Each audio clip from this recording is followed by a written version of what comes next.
Hey everybody, it's Scott the Steamroller Steen with winnersandwhiners.com coming to you with our latest bowl preview. This one is the Cure Bowl, 7:30 p.m. on the 26th of December. Played at the Camping World Stadium there in Orlando, Florida. As always, if you're digging what we're doing, having a little fun, making a little money, we'd appreciate it if you'd give us the like, the old thumbs up for this video.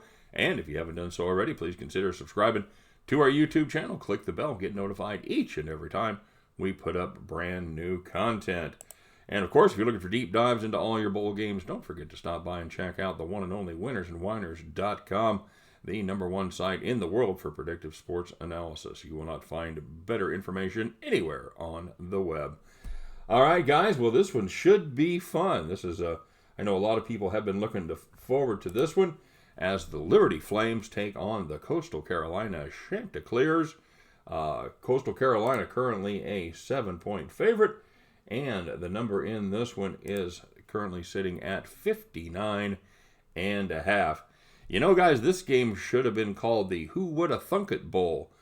Two very, very average to below average teams from last year competing with just one loss between the two of them. Last year, Coastal Carolina went 5-7 there in the Sun Belt, while Liberty and Independent did go 8-5. However, kind of a soft schedule as they played New Mexico. They played New Mexico State not once but twice. They played UMass and FCS school Hampton. So not exactly murderer's row of a schedule. They've gotten a little better, and we'll talk about that here in just a second. Liberty this year, they did beat 2 ACC schools. Should have been 3, actually. While Coastal Carolina went undefeated and was at least whispered about for a New Year's Six game before the Sun Belt Championship game against Louisiana was canceled due to a couple of positive COVID cases on the Chanticleer side. It's been a weird year, guys. You talk about the Coastal Carolina BYU game. That was a great game, maybe one of the top 5 games of the year. And, you tell that story in the future about what a great game that was, people are going to be like, you had to be looking forward to that game for weeks and had that circled on your calendar. No. They actually scheduled it on Wednesday, played it on Saturday. So welcome to 2020, everybody. Liberty, like we talked about, they were 8-1 this season.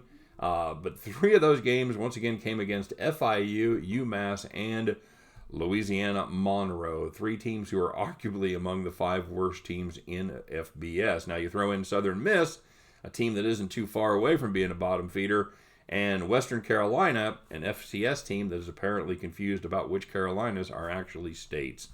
But here's the upside. They beat 2 Power 5 schools. Well, 1.5. They beat Virginia Tech, and they beat Syracuse. They should have beat North Carolina State. They had a lead halfway through the 4th quarter. But inexplicably, Malik Willis, their quarterback, who threw just 4 picks on the season, 2 of those picks came in about a 3-minute span in that game against North Carolina State. And even at that, they had a chance for a go-ahead field goal with about a minute and a half left, about 35 yards out, and it got blocked. So, very, very good season for Liberty, just that one tiny blemish on the year. Both of these teams very similar, top 15 scoring offenses, top 30 scoring defenses. I love both of these quarterbacks. Like we talked about, junior Malik Willis, quarterback for Liberty, 20 touchdowns, 4 picks, a true dual threat, 807 yards rushing on the season to go along with his quarterbacking duties. On the other side, redshirt freshman Grayson McCall tees it up for the Coastal Carolina Chanticleers, and if anything, Grayson McCall's been even a little bit better. A little better passer, not quite the runner that Malik Willis is. He threw 23 touchdown passes on the year, just 2 interceptions, and added 473 yards rushing with his wheels.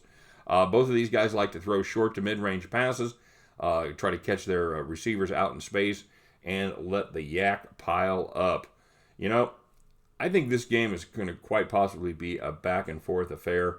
Could come down to the last possession. The odds makers so far have undervalued the favorites, as I believe, if we go back and look, the favorites have covered quite a few. It might have been just every one but one. But here's the deal.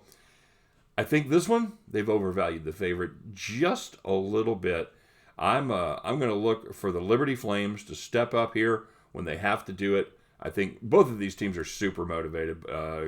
Liberty is trying to show the world that being kind of left out of the conversation after they lost North Carolina State was a mistake, while the Chanticleers are trying to get into the top 10, which they would almost certainly do with a victory here in this spot, especially if it was a convincing victory. No need to talk about who's got motivation. They've both got it. They are in a prime time spot right during the holiday break. Should be a beauty. I think that Liberty is going to keep it close enough to beat the number. Give me the Liberty Flames plus the 7 points. And at the end of this one, you guys can join me as we pick up our winning tickets and head back to the window. All right, everybody, thanks very much for watching. Good luck on all of your plays today.